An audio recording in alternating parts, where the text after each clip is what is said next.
Hello everyone, today another video about Catharism. Now I already dedicated one a couple of months ago, I believe. You can go check it out. It's called just Catharism, but you can find it also in the medieval church playlist that I created. Today I would like to discuss Catharism from a strictly, probably in a more comprehensive fashion compared to the original video that was mostly it was critical, but it was also aimed at giving a bit the essentials and maybe just the definition of Catharism itself, and looking at this time instead at what the repression means towards Catharism were used by let's say the Catholic Church, but more in general the political system that the popes were able to put in motion in order to defeat Catharism.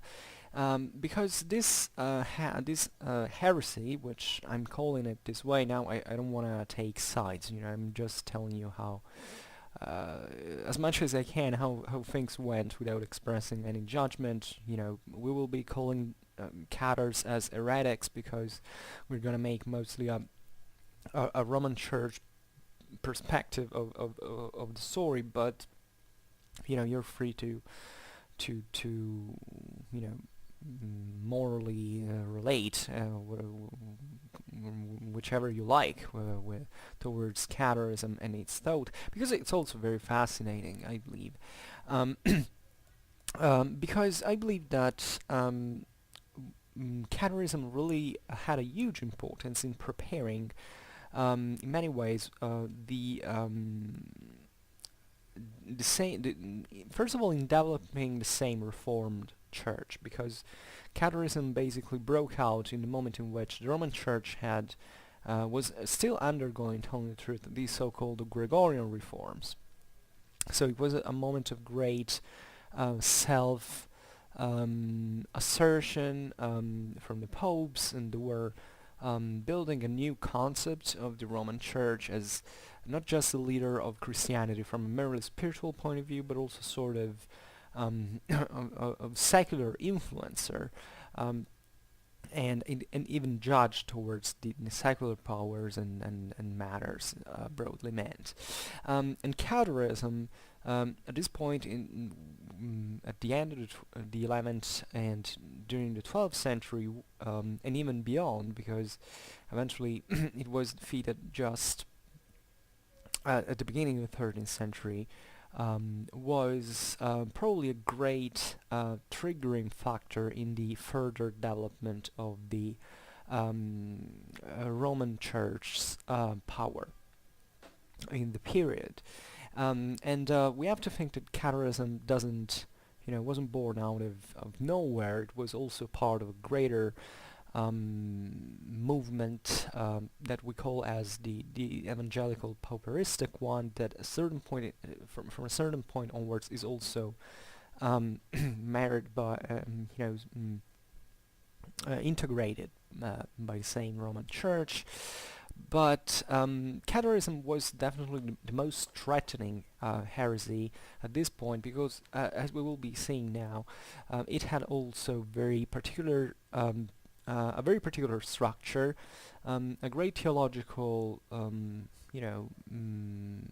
substantial theological difference from Roman Catholicism, and from the Christian message, telling the truth in principle, that indeed worried extremely, and it had very powerful means to use in this sense from an ideological point of view, that is backing with a new doctrine, a movement that was otherwise usually quite more spontaneous. The evangelical pauperistic movements weren't born with relatively low understanding of strictly theological matters.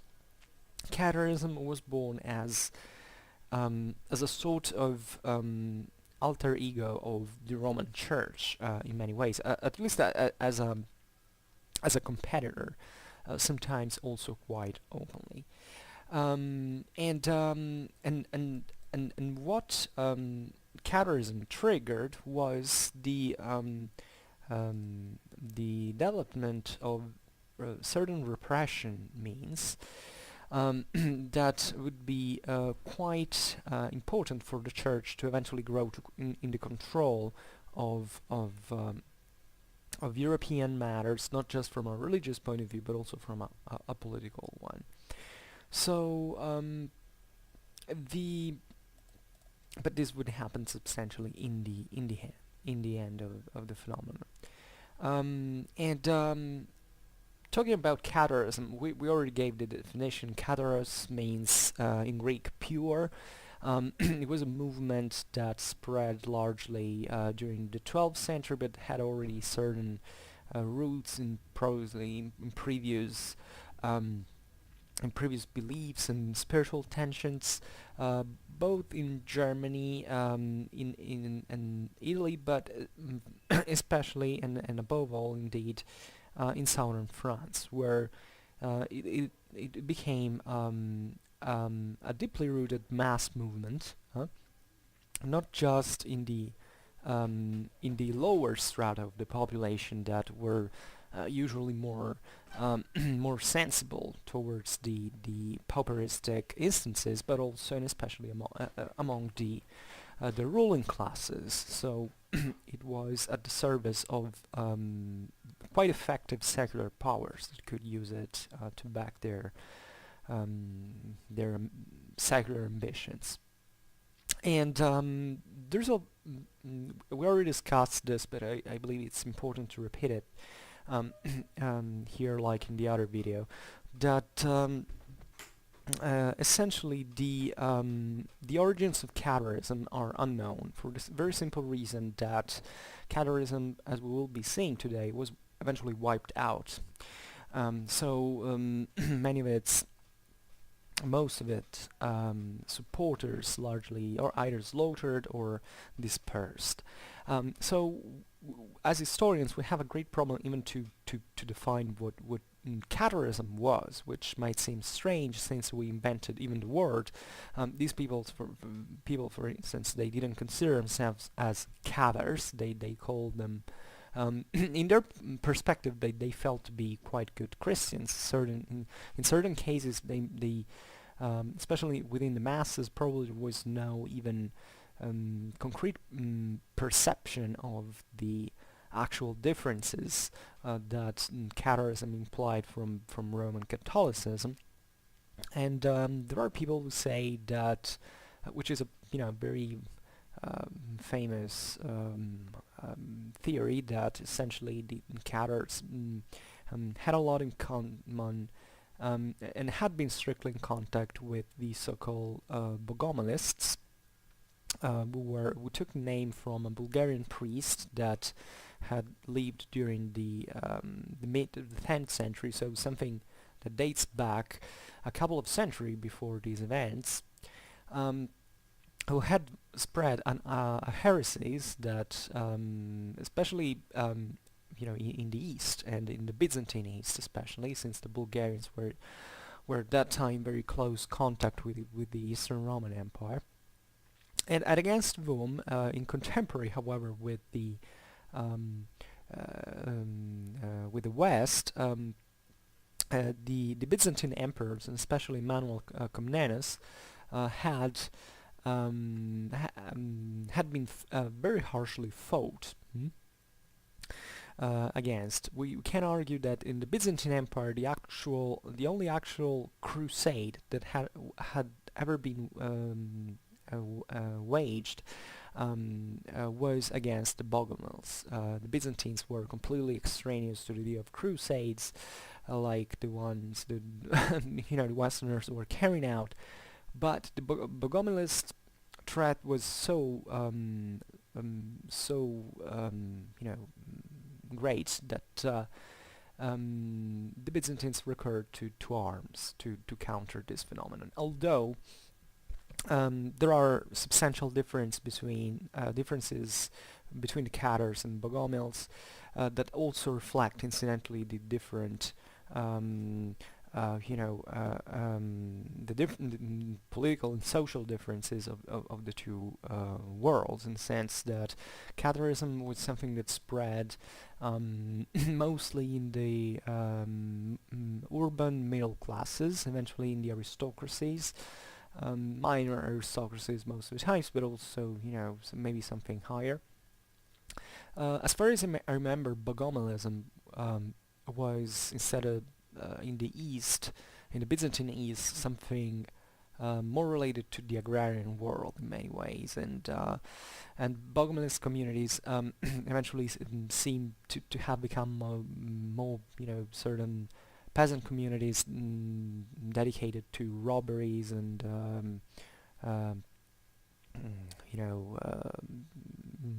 certain activities that were already actively aimed at robbing people and confiscating goods. Although, yeah, now I'm going too far, because I'm not sure about this. Because if you think about it, even in the West, these pauperistic evangelic movements sometimes had very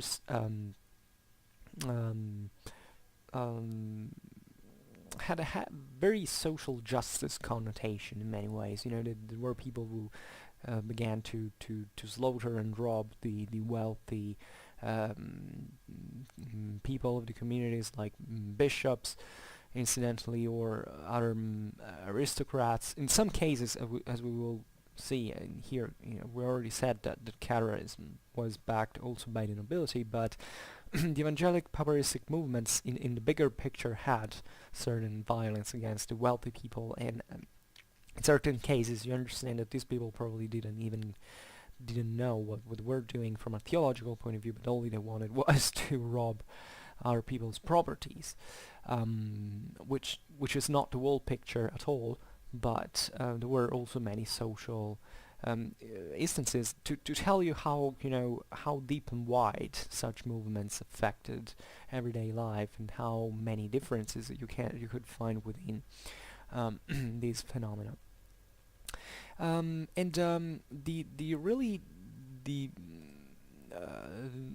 and the kind of theological, the most poisonous element of Catharism from a Roman Catholic point of view was the Cathar doctrine itself. I mean, something that was spreading beyond the simple, social phenomenon, but was taking root even in the ideology and in the theology of the movement. And the Cathars essentially were inspired by a Manichaean doctrine. Now, the Manichaeans, very famous, they're very ancient community dating back to the ancient world, and originary of many other currents that you can find in the Hellenistic world.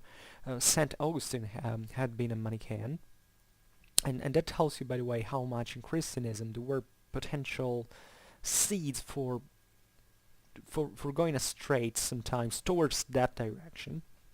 It was normal to go astray at this point, because the church didn't have a very strict control over the whole Christianity. So obviously there would be people who kind of use their own mind and develop different ideas. And the Manichaean doctrine, that incidentally had been condemned since the very first centuries of Christianism, basically was founded on the religious vision of the existence of two, let's say, two protagonists, two motors of the universe, as principles that were God and Satan, that were essentially good and evil, right? It's quite simple. That also, however, were associated to spirits and matter.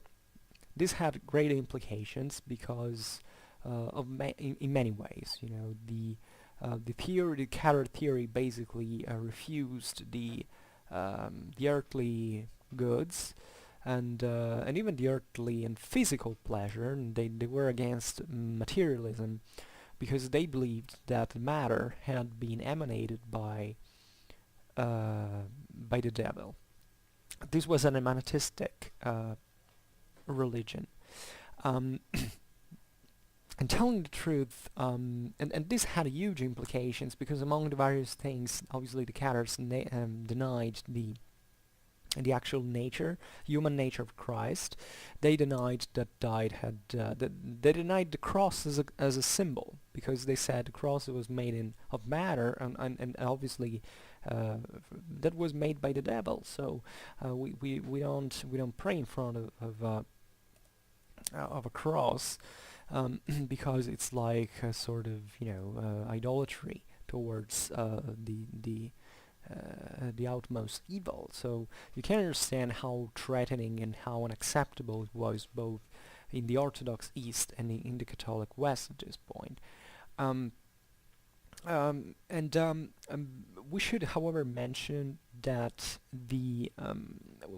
as I was saying before, we don't really know to which extent people that were deemed to be Cathars by the Catholics eventually actually believed in such theories. We definitely know that these theories were spread, but we simply don't know how much. There was probably a general tendency, even in the same Christian world, in the one that eventually remained orthodox in the doctrinal meaning of the world, we can imagine that such perceptions, such behaviors and thinking, for instance, the escape from worldly pleasures, for this contrast between the spiritual life and the strictly material life was a problem that dates back to the very origin of Christianism. I think about the monks, even in the fully Catholic world at this point, lived a life of abstinence in many ways, because there was obviously the idea that by the deprivation of certain certain earthly dimensions, you would come closer to God and therefore live a more highly spiritual experience that would lead hopefully to sanctity in the most deserved cases. And so it's something very difficult to categorize, and it's very difficult to draw a line in the middle by saying, this is where this series went astray, and these kind of remained orthodox.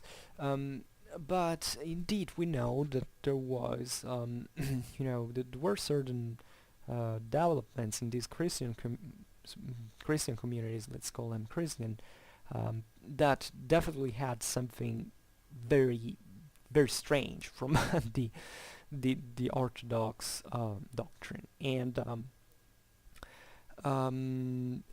as I was saying before, Cathars existed for quite substantial period of time. So until the end of the 12th century, we neither understand properly many things about the movements in itself. We know that before the end of the 12th century, the Cathar communities were seemingly organized as a net of bishops with certain figures in between the bishops and the faithful that were substantially priests, that were, however, called the perfects, those who had reached a sort of of perception, of perfection, excuse me, also perception probably from a spiritual point of view, that were in fact believed to live in conditions of absolute purity, which was a very old thing in Christianity there had been heresies also in the late antique world that stressed this idea of purity. You know, how much do the clergy has to be pure? What it means to be pure? How does this influence the sacraments, for instance, or what has to be the relation between the community of the faithful and an impure priest? You know, all problems that the early Christianity had already reflected on. You know, the conclusion from St. Augustine and the rest of of the Catholic doctrine was obviously that it doesn't matter whether the priest commits impure acts. The importance is that when the sacrament is delivered by that priest, that the believer has a true a true inner disposition towards the reception of that sacrament. For instance, if you go to confess yourself, what really matters is the inner contriction of the believer, and not whether the priest had, I don't know, done something, had not confessed in turn and hadn't, you know, was impure for any other reason. Here we find, therefore, reproposed through, you know, after many centuries, essentially the same problems as far as we can understand. So, first saying that probably certain beliefs hadn't really died out from the ancient world until this point, but probably had continued to exist, maybe even in in full, you know, intellectual honesty and ignorance, in the sense that the 12th century is not just a random century for these things to happen, because it's incidentally both in the East and West a century of great growth, especially from the lower and middle classes, that carried with itself probably the revival of many conceptions that up to that point in a relatively aristocratic society had remained essentially influent, because these people maybe believed in such things, but they couldn't write to preach them, or they simply were too you know, oppressed by their lords to move away. So the 12th century is a great moment of, and it's not surprising that you know, the Cathar heresy was extremely widespread into the middle classes of the urban centers. So political entities like the communes, that were essentially at least practically free from many from the ecclesiastical and secular control in many ways, and that therefore could develop such thoughts with less you know, control, and this was really the issue that the Roman Church had to control at this point, because the 12th century is in the Catholic West indeed the century of the heresies. So it was a major challenge of secular dimension, really, at this point. And for the newborn Reformed Church of Rome, this definitely was a very important point to define also who it was, and what, you know, the new you know, the official response to such movements had to be, because these were still you know, Christians, at least they claim to be. So it really made a lot of difference for a church that at this point is aiming to control the world Christianity, to even give an answer to these people, because they couldn't be all exterminated or put at the stake because they were heretics. But it was more intelligent to kind of, you know, make them change their mind, to maybe give them a sort of right catechism, or, you know, a model to follow, and to shift their their loyalty not to their preachers but to the popes in Rome, and this is essentially what in the end Rome did.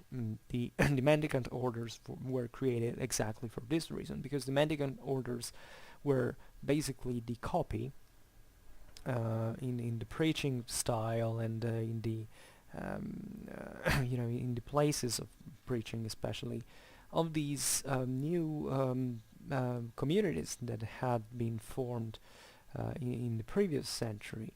So there was also a lot of understanding that the Roman Church had to go through at this point in order to solve the problem that indeed appeared as very pressing. And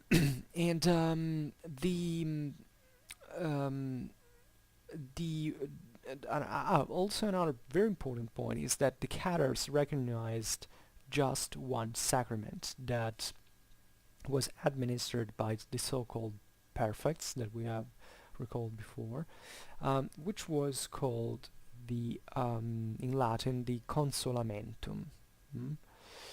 So it's basically the consolation, which already tells you, the probably much, because words are important, the kind of spiritual and emotional horizons of Catharism. The consolation is something you can give to someone who feels upset, who feels uncomfortable in many ways and worried, and this really tells you probably the genuine spiritual tensions and struggles that these people felt. We shouldn't put these guys under the big hat of the heretics that went astray theologically. These were people who probably largely fully believed in the good intentions of their soul, of the nature of their feelings,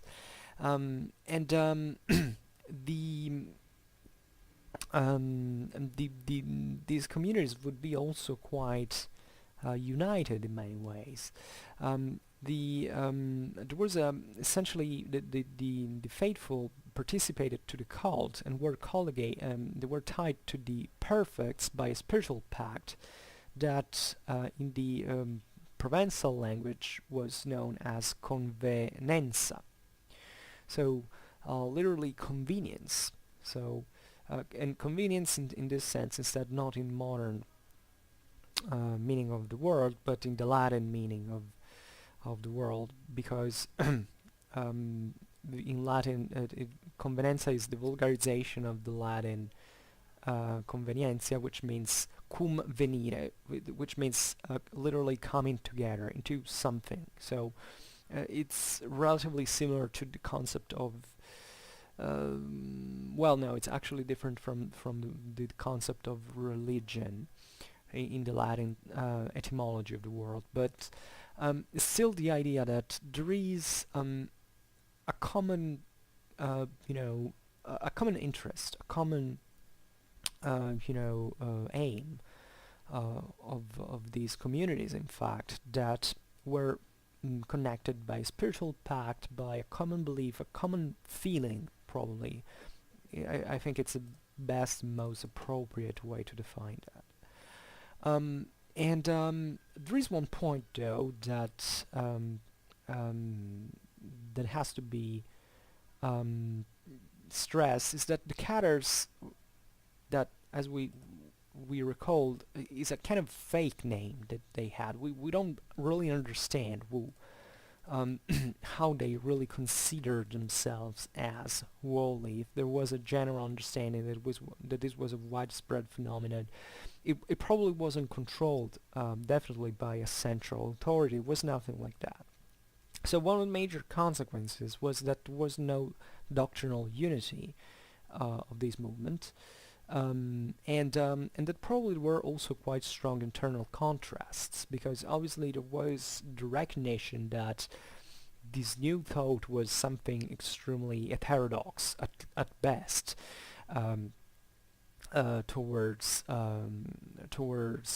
the Catholic faith, and the Catholic doctrine, excuse me, and therefore it was never a full agreement of all these people in concentrating in a single force, in a single organization. And another problem was that this movement was also probably influenced by quite pragmatic political matters, in the sense that it's not really a case that it was born in southern France, because southern France at this time was quite an advanced region of Europe. It was rich. It resembled very much central and northern Italy in many ways. Catharism was spread, in fact, also in that area, and also in the Rhine Valley, as we recalled before, in Germany. You know, in all these areas that kind of had a urban and communal development. But southern France was also framed within a vassalic hierarchy that obviously had at the top the French king, because theoretically the whole France territorially was under was part of the Kingdom of France and was ruled by the Capetian dynasty.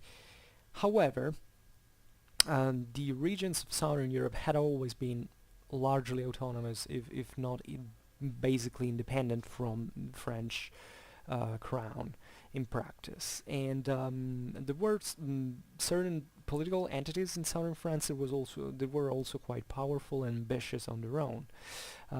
For instance, the counts of Toulouse were also, were extremely rich, extremely powerful.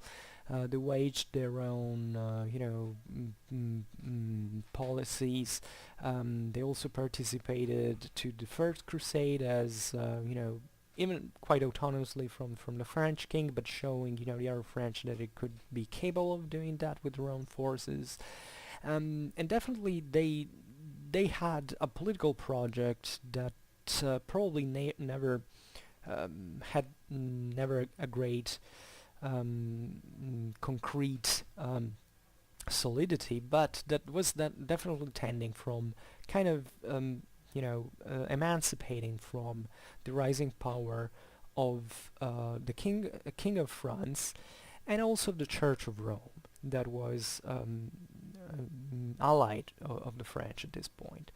So you can understand that the Catharism, the spread exactly in this region, was in part also a reaction to the French potential, aggression, and of the papal ingerences into the local affairs, because with the Gregorian Reformation, definitely the popes began also to expand into to intrude in many ways in the political matters of Christendom. And obviously the local powers weren't so thrilled about that, unless they didn't use the same papal policies to back their own ambitions, maybe in exchange for protection or for waging a crusade.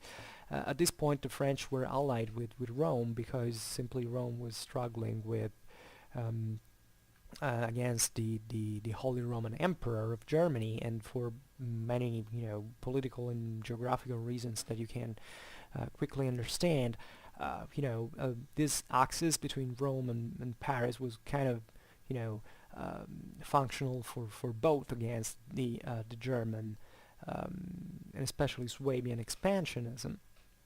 So it's all much more, there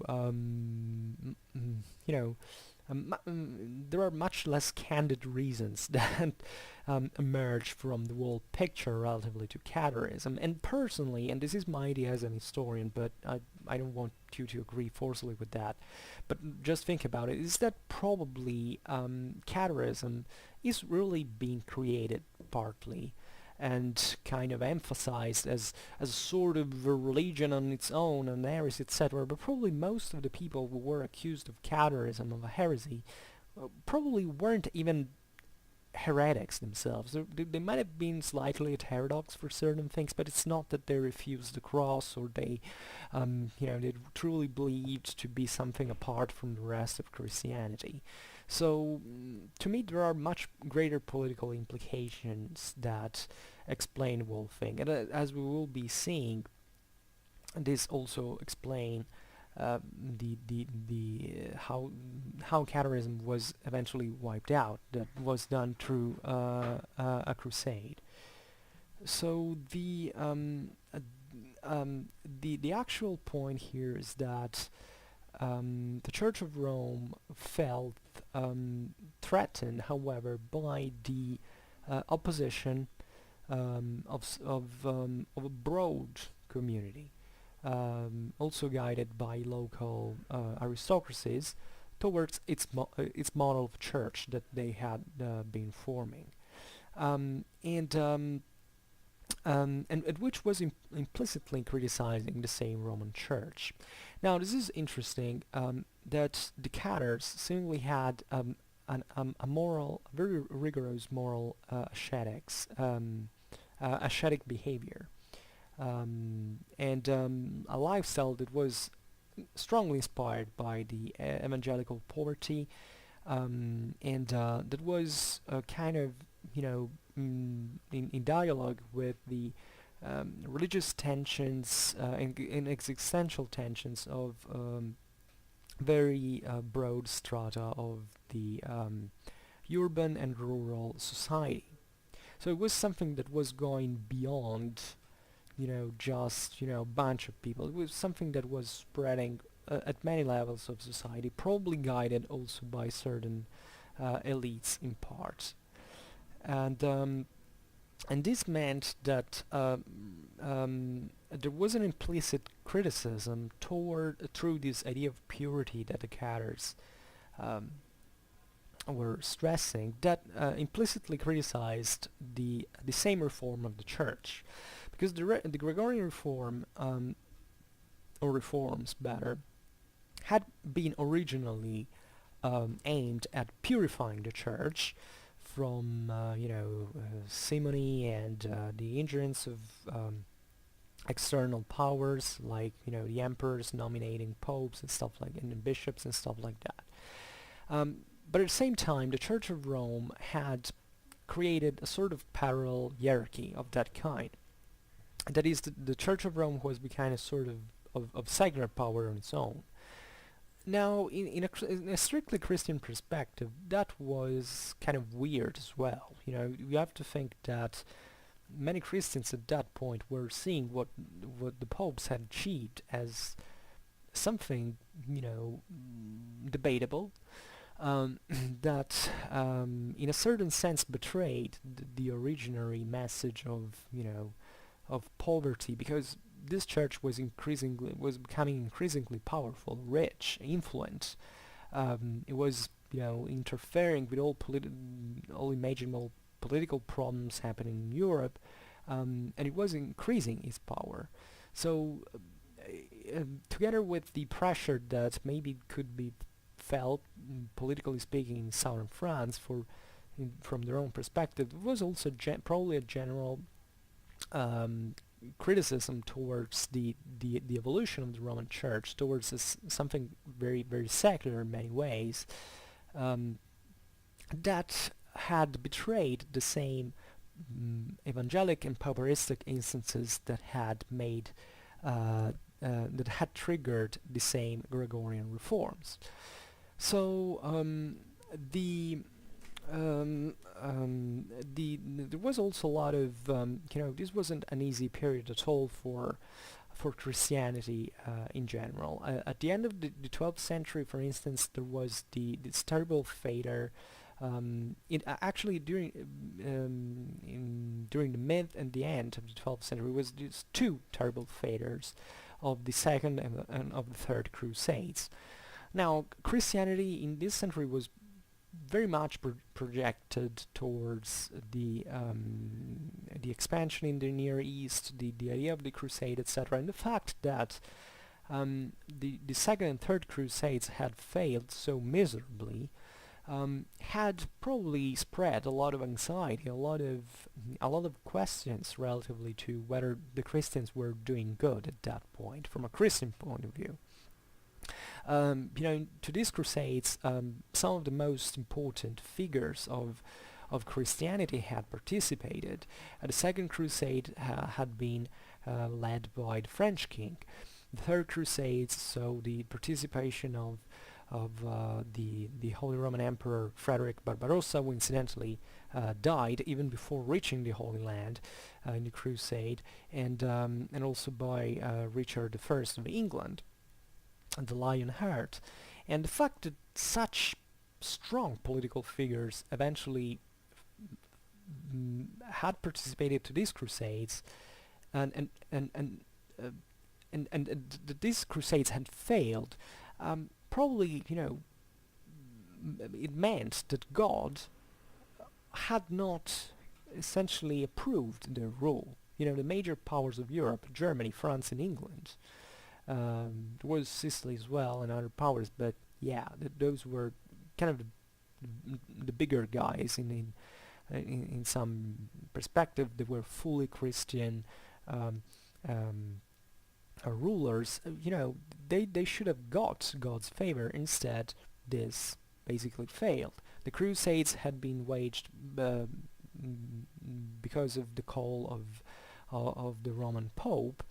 So the whole thing failing was conceived by other powers also as a moment of questioning whether the Christianity was taking the right path. And you don't have to underestimate the kind of spiritual matters here, the general opinions of the faithful, because Europe at this point is already pretty much is a closed place. Something that happens in England has reflection in Italy, and the same with France and Germany. News spread quite rapidly. People begin to read, begin to build, begin to expand. There is a lot of cynetic forces that have to find a direction, and if part of these directions are led by a spiritual guide that is questionable, probably there will be some resistance to that guide, and probably the rise of an alternative in this sense. So and even relatively to the Crusades, the Christians were clashing against the Muslims in the Near East. They were fighting against the pagans in the Baltic, and the Muslims also in the Iberian Peninsula. But in many ways, what happened with the heresies of the Christian heresies of the 12th centuries was probably perceived at one point as even more threatening than the Muslim enemy. So a pretty dramatic situation. The 12th century wasn't such a good century, in my opinion. We usually recall it as, this kind of rocketing phase of European growth, but it was a pretty disordered growth. It was very violent in many ways. Wars increased, even the illnesses spread more easily. It was a world that needed a frame. And the church eventually managed to build up that frame and to make Christianity flow into that. But this was a moment in which that solution had still to be found, so it theoretically could go the wrong way.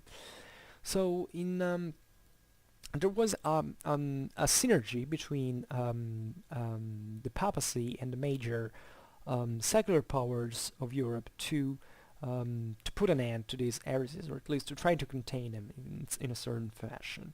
So in 1184, in Verona, that is in northern Italy, Pope Lucius III and the Emperor Frederick I Barbarossa signed an alliance that was aimed at the repression of heresies. So the major, respectively, the major ecclesiastical and secular power here are involved. So something quite serious, because it technically had to work for the whole Christianity, because technically the Holy Roman Empire, which we see normally as a German thing, theoretically had to encompass the whole Western Christendom in terms of political authority. And from these agreements, eventually emanated the papal decree ad abolendam heresiam, which in Latin means to, the title of this decree means to abolish this heresy.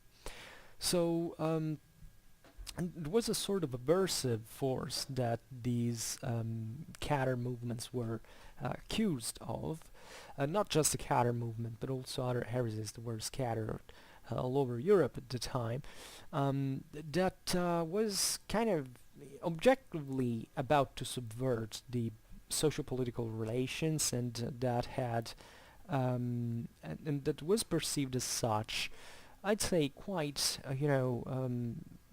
it was a strange point of convergence in a moment of general struggle and distrust between the ecclesiastical hierarchy and the political class of Europe. This is also interesting. I mean, the unifying factor, if this is the struggle for investitures had theoretically ended in 1122, but the papacy and the Holy Roman Emperor were kind of clashing all the time, and they would continue to do so for even a longer time. But what is interesting in this sense, that tells you how the idea of universalism and of imperial responsibility and papal responsibility were felt in their respective fields, is that these rivals basically came together to act as one against a common threat. So you can argue that this system was working in many ways, and they would win eventually, mostly thanks to the church, telling the truth, because the church at this point had was more resourceful than the secular powers in many ways. It had a single head, first of all, which you never have to underestimate when you are fighting, when there is a fight, and you want to understand who is advantage and advantages and disadvantages. And these decrees, in the papal decrees, were condemned as heretics. Cathars, Patharines, the Poors of Lyon were the Waldensians.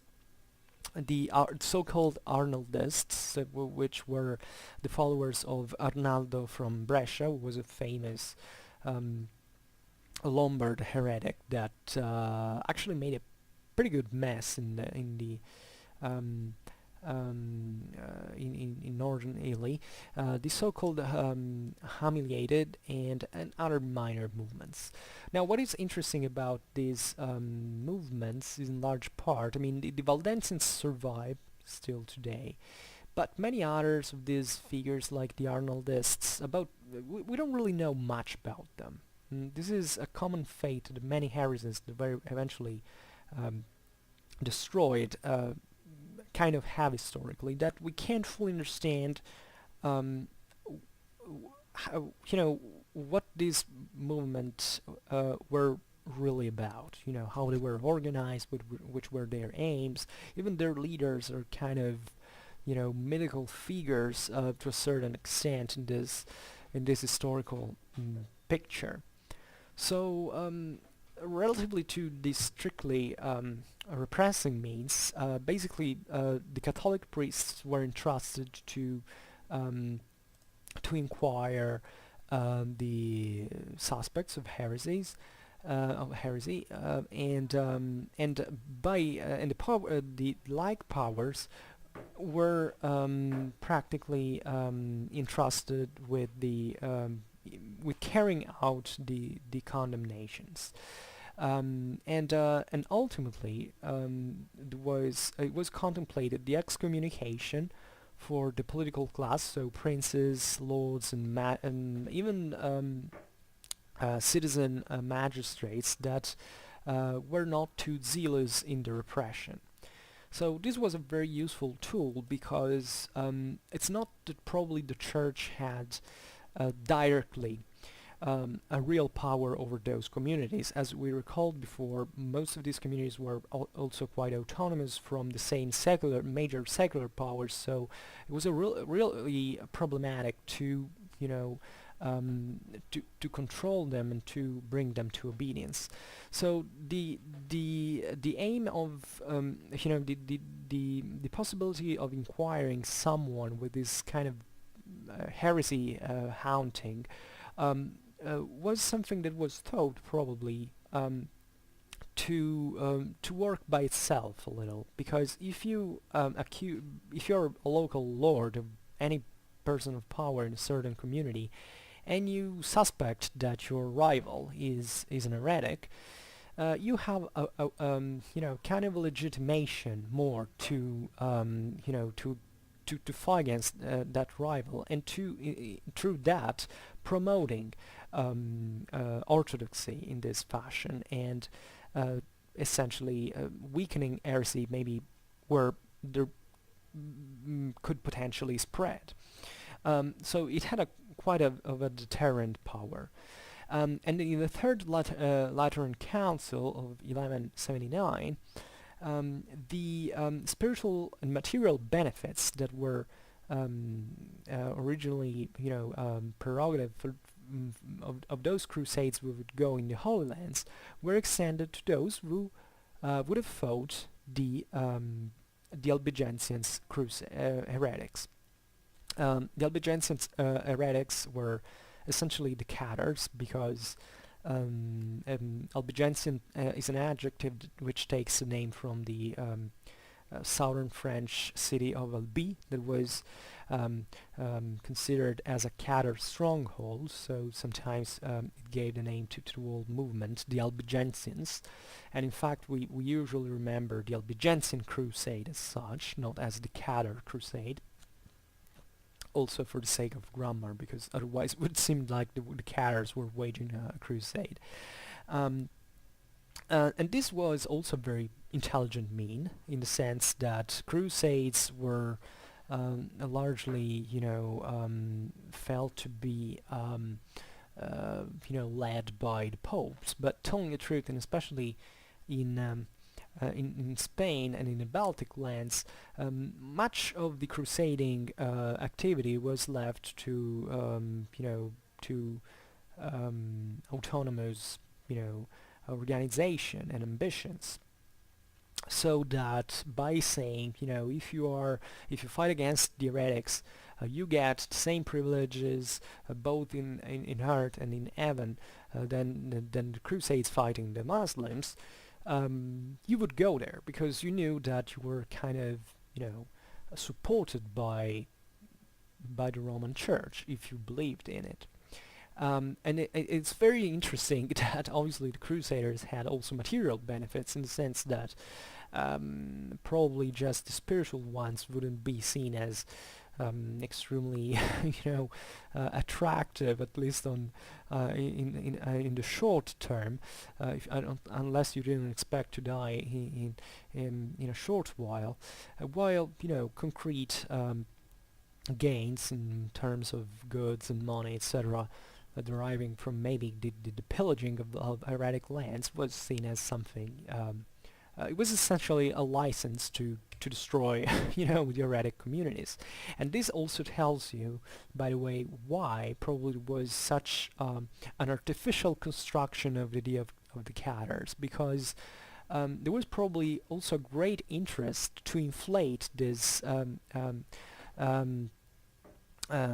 accusers of heresy, to go plunder certain areas and to conquer them, to seize their properties, even if it was not true, as a matter of fact. And this is what historiography is adding to at this point, because we realize that it's extremely difficult to even trace the boundaries of Catharism. and to substantiate what Catharism really was, and many of the sources through which we know about Catharism are incidentally the sources of the Catholic winners that wiped out those guys.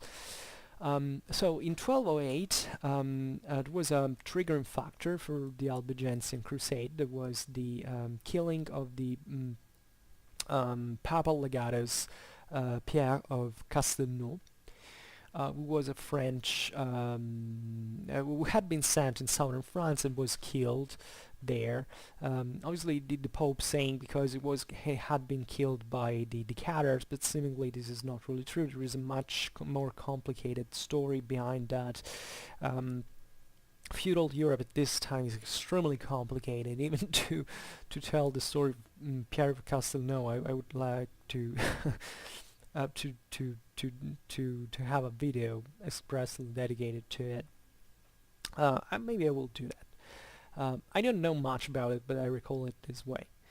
And this was a kind of casus belli, you know, this kind of, yeah, like the Pope said, this is a good chance, a good thing to play on propagandistically. Let's use it to do something more consistent. By the way, we are at the beginning of the 13th century, and this is the moment of you know, of greater power of the Church in all times, essentially, at least of the papal monarchy as it was conceived at that time. Because during the 12th century, the papacy had undergone a steady growth, and at this point, like, you know, with a snap, the Pope could make kings deposed and to elect new ones. You know, it really controlled the whole. You know, the whole sort of think about, I don't know, Thomas Becket and you know, the problems we, you know, even with John Lackland, etc. The vassalage of England towards the Pope, you know, all these kind of papal, you know, mass ingerence all over the places, literally in Western Catholicism.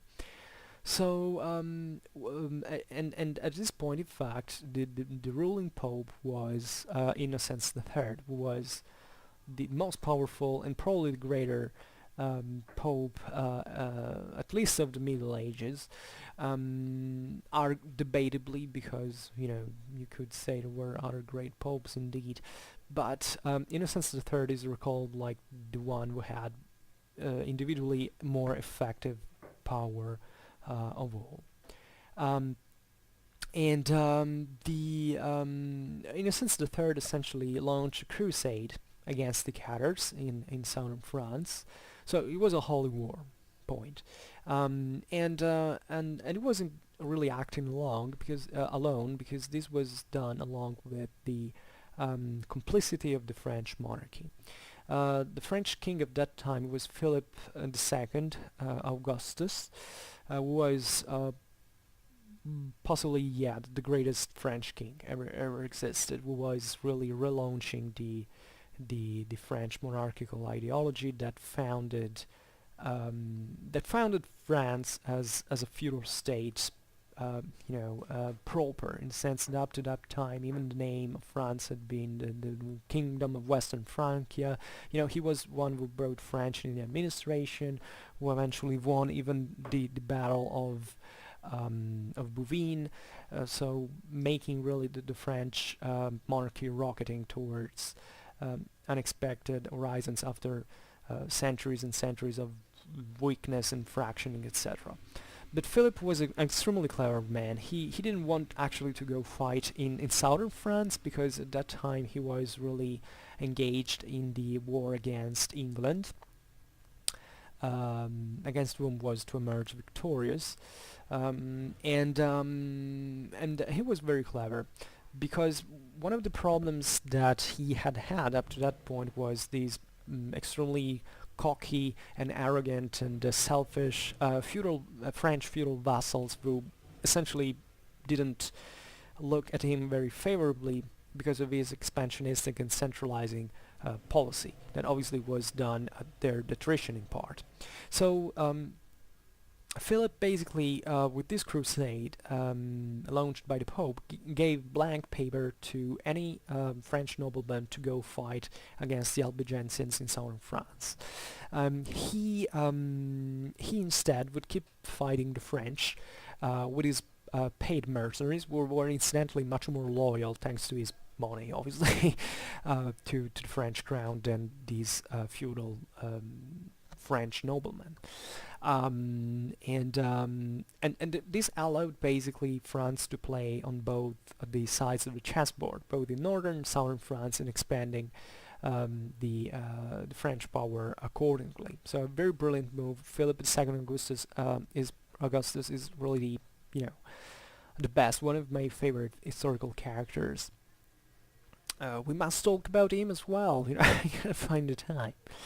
And this would mean that obviously the French crown was not getting rid temporarily of very cumbersome, let's say, feudal lords, but it was also implicitly saying that by sending those French vassals to conquer the south, those lands would have practically come under the indirect control of the crown, which would happen for even directly for dynastic reasons that now I won't be talking to you with Louis IX, and but that happened much later. And there is a guy that emerges from these crusades that was one of the greatest generals of the time. That was Simon of Montfort. He was a French nobleman. He basically waged. He got the command of the crusade. French French feudal lords like this would be some of the most skilled commanders of those times. The French cavalry in the 13th century is like the epitome of Christian warfare and Western warfare, incidentally, at this time. He won a famous battle, that is the Battle of Muret, which basically started also new tactics in Western warfare, new cavalry tactics in Western warfare, with the concept of the flank attack, mostly often practically an ambush, through which he wiped out an Albigensian army together with the Aragonese allies, because by the way the French invasion of southern France had alarmed the Aragonese, who had historically very strong ties to especially to southwestern France, as it's obvious because the border is just there. And the Aragonese dynasty had been even intermarrying with the Counts of Toulouse, so there were kind of very strictly joined interests at this point. But the French at this point, as I was saying, were the major military force in Europe, so they could really in this Albigensian Crusade could really make a very good show of their capabilities. But it was not an easy war. As a matter of fact, the French, in perspective, they won in the end, but the Simon de Montfort died in a siege at a point and lost everything he had conquered. So everything, but the situation had been so messed up locally that eventually the French ended up to inheriting the whole lands. But it was a very harsh war. A lot of siege warfare. Simon de Montfort dying incidentally for a mangonel rock hitting him, and it was a real bath of blood. Really, the Albigensian Crusade is one of the greatest bloodsheds of medieval history, and it was a very long war too, because it lasted until 1229, which basically brought to the end not really to the Cathars themselves, but rather to the Southern French culture, at least from an independentistic point of view, in the sense that southern France was basically absorbed by the northern French, and their local languages and traditions were diluted. In fact, the so-called Languedoc, for instance, that had been at the vanguard of European literature at that time, the troubadour epics and French poetry and language that also strongly influenced pre-humanistic Italy, the Roland cycle, all this chivalric culture that they also had, even if slightly different from the ones of the French of the North, basically came to a decline, at least. So this for saying how, aside from the strictly religious point of view, there were also quite evident political, conveniences at, from behind the Albigensian Crusade. And the Cathars, in fact, survived that. And they survived for other decades, even though they were quite harshly persecuted by, continuous massacres. They were put at stakes and burnt alive. They would be simply, slaughtered by, by French knights, and the siege warfare continued because, by the way, they had found refuge in certain fortresses that are even architecturally and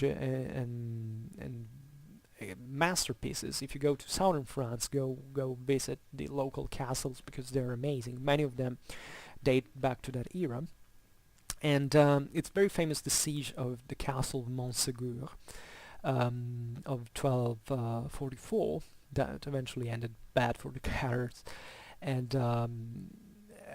And basically by the mid of the 13th century, the Cathars formally disappear. I say formally because, telling the truth, I'm not really an expert about it, but I know for sure there is a very based historiography behind the cultural persistences of certain local cults of southern France that are even, it's not just about Catharism, but even something mixed with the old pagan roots and certain rites and practices that happen in the countryside, not much differently from the rest of Europe, of Christian Europe, telling the truth, but that kind of went on as a local, regional Occitan identity in many ways, in spite, the ruling class had been wiped out, and the northern French of the Languedoc had set foot in southern France forever, basically. Southern France being, however, still a pretty, frontier area for France, in the sense that, even many enemies in the future would invade France from the south, because they knew that this southern identity was kind of could back an anti-French policy, etc. So, but what I really want to say after all this is, think about all the consequences that all these events caused eventually. Think about, for the church, how this whole experience brought to the refinement of heretical means. Because you see, the repression of heresy at that point had been something relatively, spontaneously done. It was something, obviously, the local churches had to take care of. But now, within the papal monarchy, there was basically an institutionalization of the of these repressive means, which happened incidentally in the Fourth Lateran Council in 1215, famously called in Lyon by the same Innocent III that we were recalling before. It was an extremely important council for many reasons, because it showed the might of papacy in front of the many European and even Eastern powers, because at the Council of Leon there were both the major lay representatives of secular power in the West, but were also certain envoys from the Byzantine Empire, that excuse me, from the for at that point actually it had fallen, but it was a moment in which the church has also managed, even if that's a complicated story, to conquer the east, the Latin east of Constantinople, that had been taken by the Crusades, or Crusaders, 1 year before. So there was a kind of an Eastern world that, there was the might of papacy, the papacy ruling every religious and political matter from east to west, and it was the apotheosis of the papacy in these very years. Then things would startly begin to fade. But in this council, there was also a huge production of treatises. I mean, not really in council, but related to these events, etc. So that were aimed at regulating everything about religious practices, so that the popes could control them from Rome. First, the simple customs and lifestyle of the clergy, which at some point, like in the in the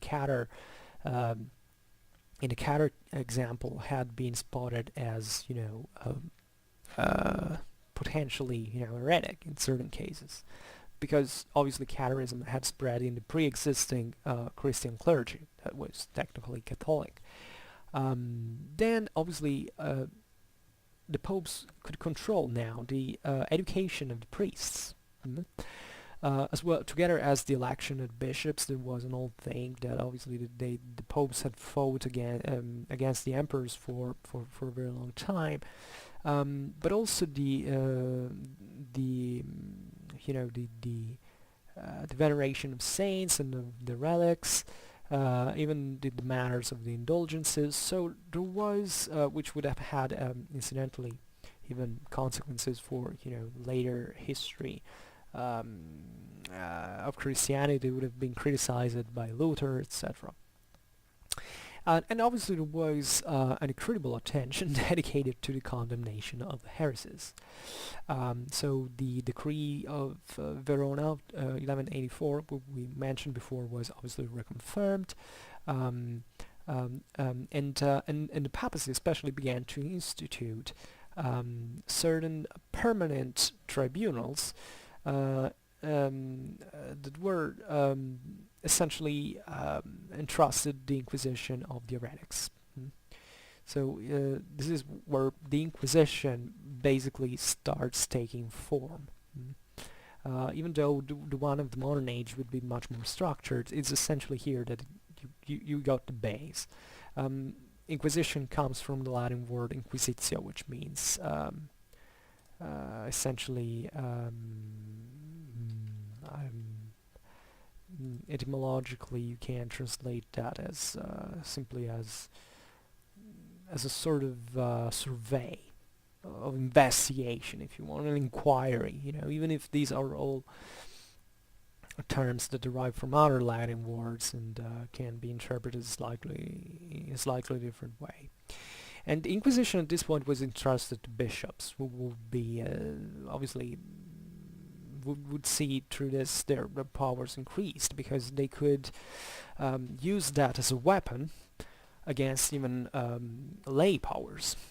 So the episcopal ramification could make easily easily channel the papal ingerence over secular matters behind the accusation of heresy. And however, Inquisition was actually a very serious thing, for which it wasn't just the papal fox saying, "Haha, now I got you." No, they were really concerned. The popes were extremely concerned about the actual control of Christian orthodoxy at this point.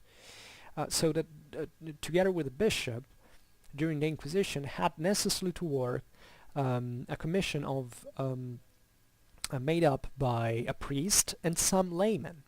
So this is very interesting because the layman represents obviously people of certain education, that had to grant even a certain impartiality, because obviously, this is very important that in history, there are kind of selfish interests at one point, but at the same time, I think especially in Middle Ages, I don't know why, if I'm idealizing that, but you find that there were also very genuine and true concerns about religious matters.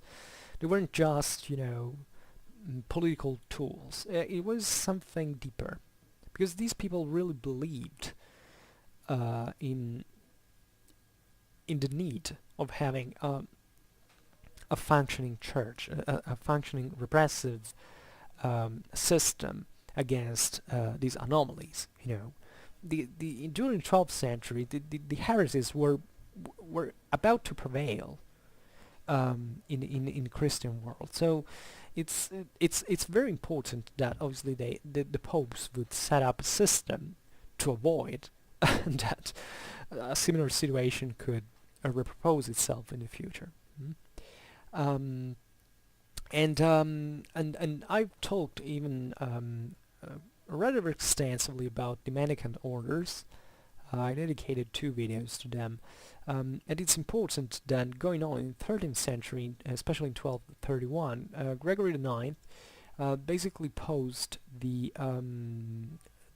tribunals of Inquisition under the guide of the new mendicant orders. Incidentally, the Franciscans and the Dominicans. Now, this is a very important thing. Seems a detail, but it's not, because, as I was saying before, the mendicant orders were a copy of the pauperistic evangelical communities in many ways. Obviously, were completely. The only difference was being that the mendicant orders were completely faithful to the popes and to Roman doctrine. So, but the means were the same. Even the clothes sometimes were the same. Think about the Franciscans and how poorly they went clothed. And what does this mean ideologically and politically? That the popes at that point were recognizing the evangelical and pauperistic instances by basically accepting parts of these movements, like the Franciscan one, that had been indeed and remained up to a certain point even quite heterodox in many ways, or tendentially and possibly even prone to heresy at a certain point. But that showed that the church wasn't a selfish entity that only thought about increasing its own power, but rather something that had listened to the evangelic pauperistic problems, thoughts and ideas, and had essentially integrated those who were doctrinal orthodox, so that could work well within the church and in collaboration with the church, even at the point of entrusting to them the same Inquisition tribunals that were meant to control the eventual spread of certain new heretical movements. So it was a very brilliant move, propagandistically speaking, because it was essentially answering the evangelic pauperistic questions in many ways. Obviously, a lot of criticism remained, if anything, because the church was transforming itself at that point into something hugely powerful, hugely politically structured, and it was like monarchy in many ways. So it's important to recognize that, as it's important to recognize that essentially, there was a moment of glory of the church having reached this goal. during the 13th and 14th century, but already from the 15th century, even before the Lateran reforms, you find that there are, the Bohemian Hussites or Hussites, I don't know how you call them, or the Lollards in England. In a certain sense, after certain centuries, in certain, after a few centuries after the 12th, the century of heresies, the same problems would actually come back again, because the bases were essentially the same. The ideological problems of the reading of the Gospels through through a non-mediated opinion, and the discussion about the sacraments was something that essentially had always existed in the Christian world, and that eventually would cause the fracture of the Catholic Church in the early modern era that has never been recomposed practically. So, all the various consequences, all the confessional wars everywhere in Europe, etc. So, yeah, I think this tells it a bit. I hope I got a bit deeper into the explanation of the Cathar movement. I don't know how much you you followed me, if you found it interesting. However, if you liked the video, please share it, otherwise leave a like or subscribe to my channel. As always, I urge you to make questions, to pose questions if you have anything that you would like to know, because I might respond even with a full dedicated video. And as always, I thank you for listening very much, and I wish you a nice time, and see you next time. Bye.